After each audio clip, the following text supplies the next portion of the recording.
Hello, and thanks for tuning in. In this review, I'm going to be taking a look at filmmaker Kevin Smith's first foray into the horror genre.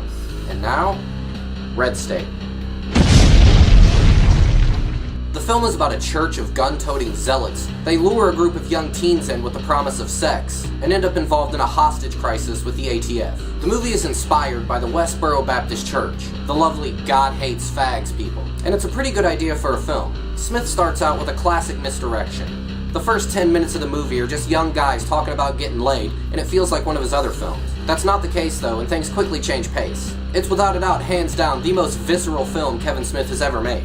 As you would expect, the writing is the strongest point of this film. However, good writing means nothing if you don't have a good cast to deliver the lines. The heavy on display is Michael Parks, playing the religious leader Aben Cooper. Every time he's on camera, he just eats the scenery. In fact, Smith wrote the film with him in mind and said if he would not have agreed to do it, he would not have made the film. The rest of the cast isn't too bad either, including Kevin Pollak, Stephen Brute, and John Goodman as an ATF agent hot on the church's trail.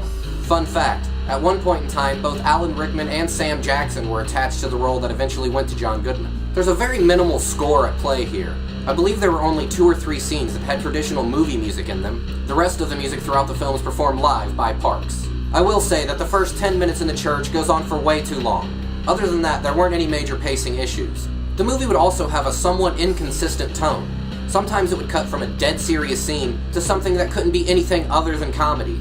The film only had a special effects budget of about $5,000, and I have to say that it does look pretty good. It's not an outright gore fest, but what is there does look nice. Kevin Smith has always been a filmmaker known for his lazy visuals, and I have to say that this one proves the naysayers wrong. There's actually a really fun action sequence with guns firing everywhere in this one. With that said though, there is a lot of shaky camera throughout the entire film. As you may know, that's something I don't care for. The movie also comes to a very satisfying conclusion. In closing, I can't say that Red State is a great film, but I can say it's great that Kevin Smith took a chance and went with it. It's obvious that he's having fun behind the camera again, and it shows in every scene. Go ahead and give it a watch.